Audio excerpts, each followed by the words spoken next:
It's a brilliant, brilliant event, and you'll come away with lots of new ideas and a better understanding of this incredible exponential world.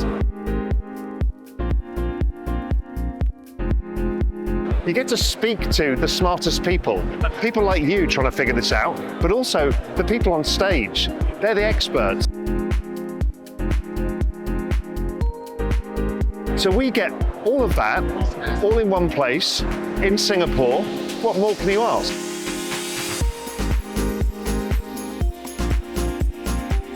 See you at TOKEN2049.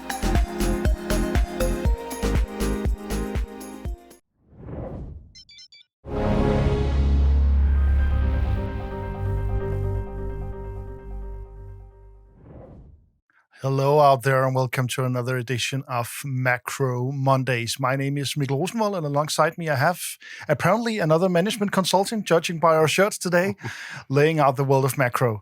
Your name is obviously Andreas Steno. Hi Mikkel. You could argue, I don't know whether it's a good idea to wear a light blue shirt at a funeral, but there's kind of a funeral mood in markets, right? Yeah. After San Andreas, what a week in global macro. Yeah. Let's try and make some sense of stuff here. We're going to talk a little bit about what happened last week, Bank of Japan, Fed, and then we're going to look especially at the gold trade. We touched a little bit upon that last week. We talked a lot about Japan, so we'll get a little more into that. A little side note out there: this content in this show is a sneak peek into the content that we do at stenoresearch.com. You can sign in there for the whole shebang, basically. Yes. We are still relatively new on the realvision platform. You've been here, you've been at realvision for a long time, but this show is relatively new to realvision. So we really encourage you guys to give us some feedback on what works, what doesn't. We're trying to sort of adjust the show week by week to fit the needs here. Yeah. So maybe we need the disclaimer already up front. I keep forgetting it. I keep forgetting it. So here's Gianna Gattuso disclaiming our trades. Sometimes maybe good, sometimes maybe shit. It's actually been mostly good this week, Mikkel. It has. Andreas, this week we're going to be exploring this meme a little more. We get back to that. First of all, I want to start by my highlight of the week was this tweet. Yeah. So we talked last week about the Venezuelan elections. Not too many news there, but we got an exact vote tally, and it seems like in a 1 to 1 trillion event, that was the likelihood of this happening. All three candidates essentially gained votes corresponding to the number within 1 decimal of the percentage. Does that make sense? I don't know if that was a good explanation, but essentially 51.20000, 44.20000. That is as unlikely as it comes, and this obviously is a proof of the widespread tampering with this Venezuelan election. But really nice to see. Must have been a great meeting when you set those percentages, right? Yeah, Mikkel, I'm not an economist, actually, even though I typically label myself as an economist. I'm a statistician by background, so I can testify that this is obviously not the right election result. Now, it is a little bit lazy, but must have been a great meeting where you decide the percentages of the election. That's great. Okay, Andreas, let's jump right into it. Talk a little bit about Bank of Japan. Yeah, but I think it's important to talk about Bank of Japan before we talk about the Federal Reserve and the weak job market, the risk of a recession and all that, because a lot of what's ongoing right now was triggered by Bank of Japan, and not only last week, but also the weeks prior to that, given the turning tide that we've seen in the dollar versus the yen. We're now trading 15 big figures lower than we did just a month ago. So an amazing turnaround in the dollar versus the yen trade. One of the trades that we've highlighted over the past couple of weeks over and over and over, how important this trade was. And I mean, even since we updated this chart, we've been moving even a couple of percentage points lower, right? We're below 150. We're approaching levels around 145. And it's just a massive move.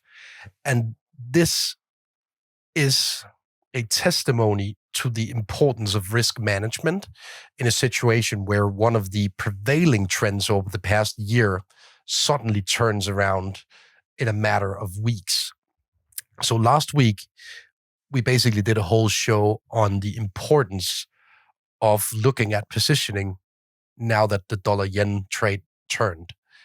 And oh boy, that was probably the message you needed a week ago, because if you've traded the long side of already popular trades over the past week, you've been run over by a steamroller, basically. While if you changed your portfolio to squaring positions ahead of what has happened, you've made a killing. And thankfully, we've managed to turn around our ship over the course of the past couple of weeks. So we've actually made a load of dollars over this week. And I'm not saying this to take a victory lap. Okay. Yeah, it's fair enough. But point being here that this trend was so important to global macro because all global macro managers basically traded dollar versus yen on the long side. And as Bank of Japan started moving towards higher rates, towards normalizing their balance sheet, at the same time as Jay Powell moving towards rate cuts, now this week, labor market report and all that, you just have like two major trends moving in the opposite direction of what we've grown accustomed to over a couple of years almost. And it matters a lot. Yeah. That's why Bank of Japan mattered so much. They obviously did a small rate hike. They initiated a plan towards bringing their balance sheets towards even more normal terms over the next 6 quarters. And again, it's amidst the cutting cycle commencing all around the globe. I have to say that we've seen this movie before. It happened in 2007. So let's see whether everything will play out according to that playbook. I don't hope so. But it's very, very typical that we see Bank of Japan doing stuff like this very late in the cycle. Interesting stuff. Let's get the live reaction of Jay Powell to the developments from the Bank of Japan here. Fuck your fucking options.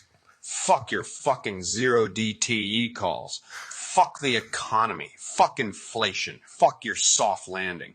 I am sick of this shit. Fuck Wall Street. Fuck you all. I'm fucking out. I don't know if we reach some limit of how many times you can use the F word on YouTube. Was it Gordon Ramsay or? Must have been. I mean, finally some useful coming out of AI. To me, it's been a solution looking for a problem. Here's the problem. You solved it, AI. No, that was obviously a joke, but a transition to talk a little bit about the Fed. And obviously we shouldn't laugh about what's been ongoing in markets over the past couple of weeks. I mean, it's been really a bloodbath if you've been in the popular trades seen through the spring. And it is how it is sometimes. We really have some turning trends in global macro right now. Absolutely.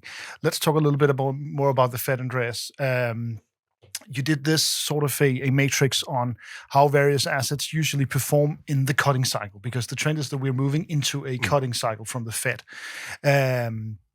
You gave this is not a rating, this is a hit rate of the past 5 cutting cycles, if I understand correctly. Yes. And then some notes on how the performance has been. So we don't have to go over each one of them. You can check out the article, but some highlights here, Andreas. Yeah, so the point here is that we basically know that the Fed will cut in September now. It's a given. They've been given a major green light by the weak labor market report. We'll get to the details in a second. I think there are some highlights here, and some of them are very contrarian to the current consensus around what will happen over the next couple of months. So I was personally very satisfied watching the gold price action after the weak labor market report on Friday, since the gold trade has been highlighted as one of the key trades to have in your portfolio by a lot of pundits ahead of the cutting cycle from the Federal Reserve. When you look at the past 5 cutting cycles, we have a couple of strong cycles for gold, but also 3 very lukewarm cycles. And I think this current cycle is very different from the 5 most recent cutting cycles, given that we've had this run-up with a major buildup of positive positions in the dollar versus the Japanese yen and the dollar versus the Chinese yuan. We've now seen a turning tide in both of these currency pairs. And the reason why that's important for the gold trade is that a lot of these local Asian fund managers and Asian high net worth individuals, they've used gold to access dollars during this very strong dollar period. They've also used gold as a hedge against a weak local currency. And now that the dollar is weakening, potentially on a trend basis versus these 2 major Asian currencies, the need for Asians to hold gold as a hedge against the dollar development is gone. And I cannot stress how important that is for the flow situation out of Asia. We've seen gold disconnecting from real rates since the Ukraine war began as a consequence of China, Russia, other large countries in the global south building up a lot of reserves in gold.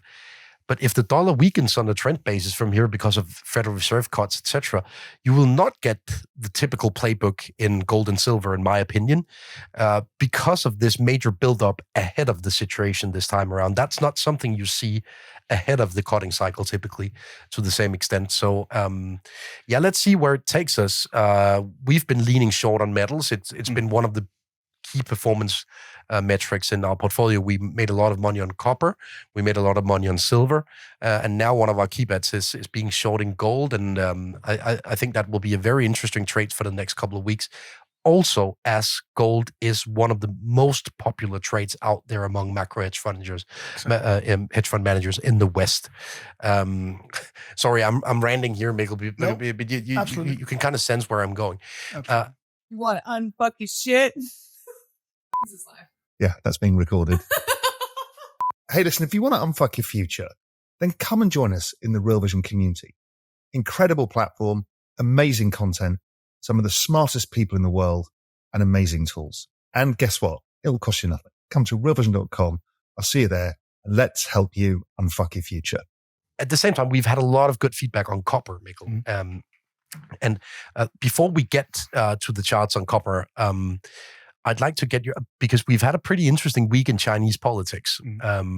We had a meeting in the Chinese Politburo, was it last Tuesday? Yeah.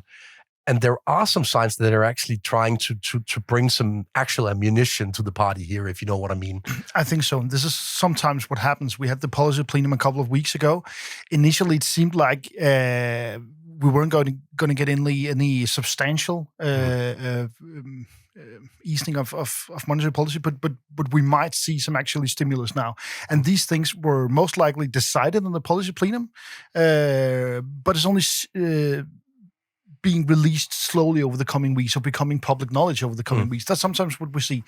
So it looks like we might be looking at some kind of stimulus package in some sort of form. We don't know the details yet, but I think that is a realistic scenario over the coming weeks. Yeah, and they've communicated in a slightly firmer way this time around. We've obviously had quite a few cry wolves on Chinese stimulus, but it seems like it's more likely this time around. I have the same reading of it.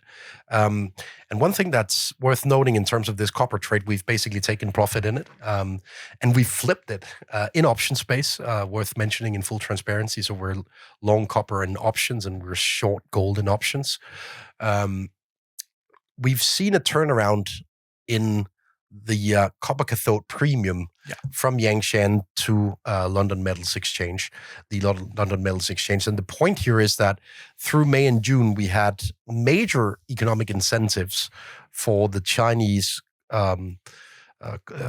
authorities but also obviously the private agents in this market in China to offload copper to the world market, since there was a negative premium between local Chinese copper and LME spot. And that's, of course, of relevance when you take the decision on whether to export your excess inventory. We've seen a major export through May and June. Recall we talked about this basically through May and June, that we could see from shipping data that copper was really floating westwards from China. It seems like the bleeding has stopped, so to speak, and with potential Chinese stimulus upcoming, I'm not sure the short copper trade is the trade here, especially since the economic incentives have flipped as well, as you can see from the chart here. So we're moving towards long copper, perhaps? Yeah, at least we've taken an early bet in option space. It doesn't necessarily mean that the base case is that copper will rise during this week, but the outcome space is becoming a little bit more attractive, in my opinion, on the long side, especially given how bumped out the spread is versus gold. So I think gold will lose value relative to copper, yes. Absolutely. Let's just, Andreas, touch upon the Middle East now that we're going around the globe here. Yeah, because that's obviously relevant to the gold trade, at least, right? Yeah, I mean, we saw some buying of gold into this warfare between Israel and Iran. Lebanon, yeah, and Iran, and obviously this is you might say this is contradictory to the short gold bet. We can get back to that. Essentially, what I think we're seeing right now is that Israel is fighting a war against Hamas, but they don't have any battlefields to fight Hamas. They can't find anywhere to fight them, more or less, because they've more or less occupied the entirety of Gaza. And so what's the next steps? Because they haven't eradicated Hamas in any sense. It's kind of like the US in Vietnam. Where is the enemy? We can't fight the enemy, and we can't defeat the enemy. So instead, Israel has chosen a new strategy, it seems, to go after the leadership of Hamas and Hezbollah, to aid to increase the pressure on them, but also, I think, for domestic policy reasons in Israel, to demonstrate some kinds of victories, because there are very few battles to be had. So I think that's basically what's happening right now. Netanyahu has been under heavy pressure to present some results, and these are some kind of results. They're not the end result that they were hoping for, which is, of course, some sort of sustainable solution for Gaza. And instead, this Israeli occupation seems to be the new normal, perhaps. So this whole idea that we're going to, that's where my mind is moving. This whole idea that we're going to get a peace deal in Gaza, well, maybe not. I mean, this is another case of we're very used to having, there's war and then there's peace. That might be a little bit more blurry. Those lines might be a little bit more blurry, not as black as white as we like to think about them. So that's very much the game right now. Netanyahu knows that if once he concludes a peace, the population of Israel will probably look towards a peacetime leader. Yeah, he will still get the blame for what happened on October 7th. So sort of fading the war out, keeping conflict alive with Hezbollah and Iran might be a way of him of Netanyahu to retain his political career. I know that's a little bit of a cynical analysis, but that's what I'm looking at. To go back to the gold trade. Obviously, in the short term, whenever there's turmoil in the Middle East, you see reactions into gold and oil, increased prices, essentially. In my opinion, and this follows my analysis from early in the spring, where we also had attacks between Israel and Iran, is that neither Israel nor Iran has any interest in an open war. Especially not Iran. Iran believes they're in a very good strategic position. As I mentioned before, Israel is losing strategically. So in my opinion, this is what happens in the Middle East. You throw around some missiles and rockets at times to blow off some steam, if you allow it. And I think that's what's going to happen here as well. We will see some retaliation on the killed heads of Hamas and Hezbollah. But in my estimation, this will blow over in a week or settle into lower levels of tension and escalation. And that should mean that the other factors playing into the gold price will matter more. And that's where your analysis comes into play. So that's why I don't think this is contradictory necessarily to the gold trade. Mikkel, let me ask you a question around the Middle East, because we obviously have Harris as the front runner in some of the most recent opinion polls. Whether you can trust him or not, given the honeymoon phase she's in, is obviously debatable. But I'd like your take on whether is it a good idea for her to go to the Middle East now? Especially, I mean, Mikkel, you could argue right now that the most important topic for the sitting presidency, I know it's Joe Biden, but de facto it's kind of Harris now since she's running. Isn't it to solve the domestic labor market rather than go to the Middle East? Yeah, possibly. But I mean, the main thing for Harris is, if I were her advisor, would be to take some wins and present yourself in a presidential manner. And there's no better win or no better way of doing that than going to the Middle East and solving everything down there. Right now, there's no solution. There's no way to solve all this. So I think she will keep her hands completely off this, let Anthony Blinken and Biden handle this. And instead focus on domestic matters, focusing on the border issue, for instance. I very much think that's where she's going to go.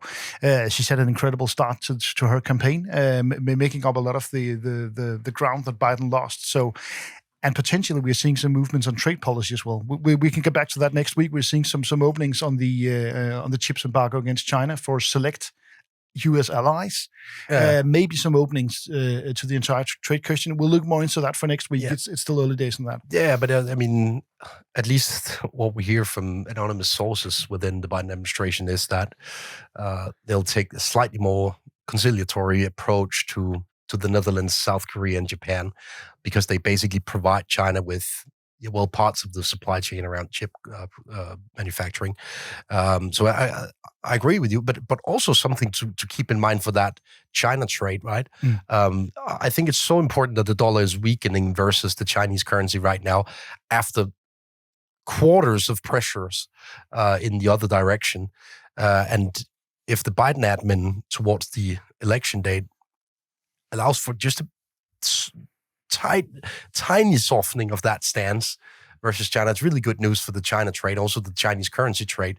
I would never suggest that you actually invest a lot in China, but it just matters for other markets, such as the gold trade as well, as we mentioned. Mikkel, can allow me to just briefly turn back time to Friday afternoon and the labor market report. I know we have some details on it. This is the sort of overview of what happened in the job creation space through July. We saw more than 100K jobs added, but that's obviously very weak given the size of the economy now.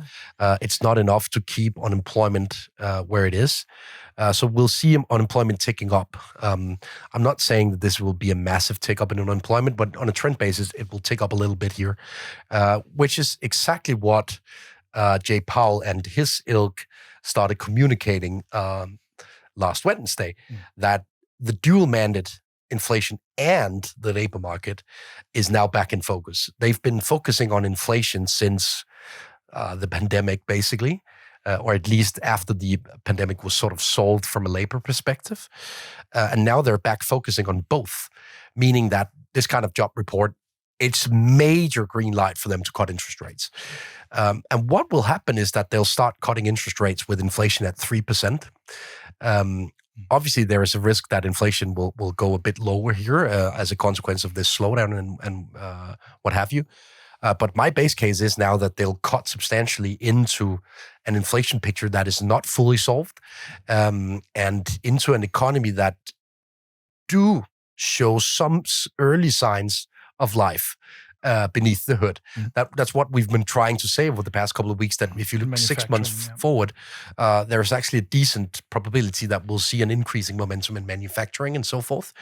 So my best guess, now that we're chasing rate cuts right, left, and center, and we've honestly chased them as well over the past week, we've had to, we're going to see inflation spiraling up in 2025 again. That would be my best guess. I know it's early days to discuss that because it's very difficult to trade it now, but I kind of get the vibe that we'll get a second wave in inflation because we're going to get rate cuts into this. Yeah, and if Trump wins the presidency, he's going to inherit a red-hot economy potentially. Maybe. Let's see. Let's see about that. So, Andreas, just to sum up before we move to looking a little bit ahead, a little bit further ahead, we have an update of our macro regime. I just want to touch upon and some figures out of this week. Just to sum up this this China gold trade. Should we begin to understand what China is doing as a as more active speculating in these commodities market? Are they trying to buy up stocks and dumping them? What? So we've discussed that question before during the spring when they started building up a lot of inventory in copper, and they started showing that copper at exchange in China. So you basically have here's the chart on the gold on warrant at the futures exchange in Shanghai. They obviously also have a physical or the SGE, so the other metals exchange in China. But this is one of two, and we also saw that buildup of inventory of copper through February, March, and April, and the markets bought into that. We had copper searching above 500 on COMEX. Now we're back trading closer to 400 after the Chinese started offloading parts of these inventories. Right? So is the same thing happening on gold right now? That's basically the question, right? Because we see them posting more than 10 tons of gold on the futures exchange in Shanghai. It's not necessarily a lot of gold when you put it into perspective, but they've never posted that amount of gold on exchange physically in the futures exchange. I consider this a warning signal, and they're trying to cool down the gold market quite actively out of China. And this is, again, something that we did not see in the cutting cycle in 2020. We did not see it in the cutting cycle in 08, 09. So it contradicts that typical playbook that everybody is trying to follow on gold during a cutting cycle from the Fed. I think we have a lot of upside downs in this cutting cycle. Gold is one of them. Absolutely. Andreas, we've begun a new month and we've updated our macro regime model. Yeah. We're moving into QE-like territory. Well, I actually think it's a pretty weak signal this month. So last month we talked about liquidity going up, inflation going down, and it being some sort of gung-ho signal. And it worked until markets got scared of that very soft inflation report mid-month, basically. And I think for August, we'll get another soft inflation report reporting the July data, given everything we've seen in July. We'll get liquidity up a tad, and then growth is slowing. You could argue that's a kind of QE-like scenario. What I'm trying to say here is that in such a scenario, you typically get QE. We approach a point where they will increase liquidity by a lot. And that probability is going to increase during the next couple of months. This is something that Raoul Pal has talked a lot about as well, that what we're seeing now in the labor market, what we're seeing now in inflation, increases the probability of more cowbell, as he would put it. I tend to agree with that conclusion. The question is whether we get another couple of bad months before we get there. That's currently where like our live nowcast and proxies are moving, meaning that it is a potential down scenario for liquidity, inflation, and growth in August. If we put probabilities on it, we'll put like a 40% probability of liquidity going down in August as well. So it basically means that you need to take care a little bit here. As I mentioned, when we study rate cutting cycles, one of the safe bets is to just try and lean into some safe fixed income. At least it doesn't blow up, right? One of the bets you could argue makes sense is to be short, especially silver, since it's trading high, but also to a certain extent gold. Those kind of positions tend to make sense in the scenario that I just described. And then we'll have to see when that liquidity addition arrives, because I think it will arrive in size before New Year. And then all of the panic that we see right now will swiftly abate once we get there. So, Andreas, I know it's been a heck of a week in macro. Yeah. The good news is a new week is coming up. What are you looking at in this coming week? When should people tune into your Twitter profile? Well, we have the PMI out of the service economy in the US during the week, and obviously we got a print below 50 in July, and now for the release early August here. We'll see whether we get a bounce back above 50. That's kind of the market consensus right now. I have my doubts, to be honest, given everything that we've seen through July. Then obviously we need to watch China, because we did admittedly see some momentum in the export sector through the second quarter. And I think to the extent that the Western consumer will hold up, I think we should expect that to continue, because China's been very actively pursuing that.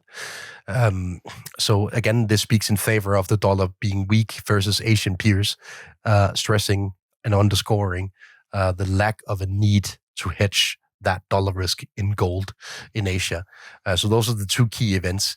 Then obviously jobless claims, you need to watch that on a one by one weekly basis now because of what happened to the non-farm payrolls. We haven't seen a major take up in claims yet, but I mean, it's certainly something to have on your radar. And then finally, Australia, because that's really the odd one out now. We've seen how the Fed has been slow relative to other central banks to move into this cutting cycle. The RBA basically talked about a hike last time. Maybe they'll do it Japan. I wouldn't rule that out since inflation is pretty sticky down under. It's certainly something to have on your radar if you're an FX trader. Yeah, we've seen central banks being behind the curve of other central banks before. Bank of Japan, again, being typical example here. It's just a perfect indicator that we're late cycle, that Bank of Japan is moving in the opposite direction of all other central banks. They always end up doing that because it's just the economy that is lacking the most behind all other economies in the Western world during cycles. So, I mean, well, we all saw the slaughterhouse in Japan on Friday in equity space. It was terrible. I think it gapped like 6%. Because of the ramifications of the policy of the Bank of Japan. It's not necessarily a disaster yet. It's been a major consensus trade, that Japan trade and in equity space, but it's not been a consensus trade in FX space. But yeah, I don't really what more to do. I don't know what to add more this week, Mikkel. It's been crazy. What a week. We've begun as a comment that a lot of our stuff is relatively short term. I think we've confirmed that with the copper moves or copper positioning perhaps this week. And the only answer to that is yes. And the only way to solve that is to watch Macro Mondays each and every Monday. Yeah. Then you're in on the short term as well. Yes. And I mean, this is one of the ways that we're trying to sort of complement the strategy that you see on Real Vision already, with Raul being one of the best thinkers on earth, in my opinion, on trends and the cycle. We're trying to trade the volatility around that a lot. So that's what you'll get from us, a lot of back and forth trading around these trends. So if you like that, you can obviously also sign up directly to get those trading signals boom as they happen, right? Yeah. Not for the faint of heart. Anyway, thanks a lot for tuning in. Thanks to you, Andreas, for getting through this week, getting ready for the next one. Thank you all for watching. We'll see you next week. It's a brilliant, brilliant event, and you'll come away with lots of new ideas and a better understanding of this incredible exponential world. You get to speak to the smartest people like you trying to figure this out, but also the people on stage. They're the experts. So we get all of that, all in one place, in Singapore. What more can you ask?